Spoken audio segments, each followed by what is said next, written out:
hi Pavalai khom pui nak tuk zan tanga chantur na mun khan ya he zin he na hon ning khom ama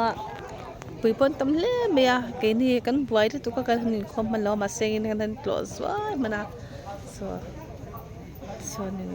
part po stage po moi khop maya chan hian ne khop mai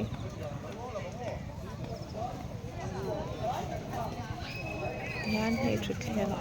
ka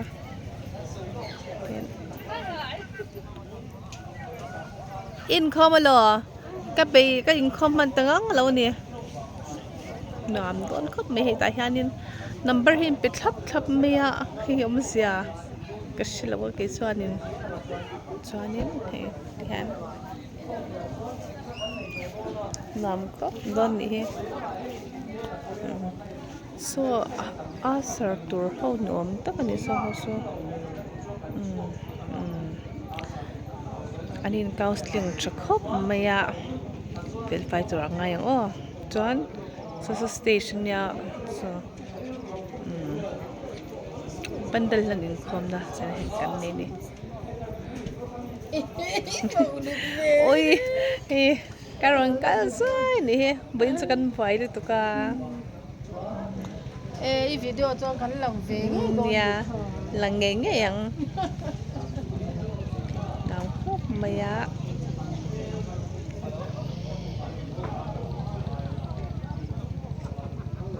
asau thu khat ka ni lam tual po asau cha chan sa lam tual tur ania nuam don ni hian hianin palai khom pui tur chu kanin pe thu khat hle meya a khomi pui te kanin basin sa tuken zi nga le nimin a le tuken zi nga runga po bok en zat nge tlu kha bok an khoi bain chu bok an thi sup be bok tal number chu mania nga te po khan nge bok an tal chu hlom me sial te bong te ar a thein kan pul hlom boka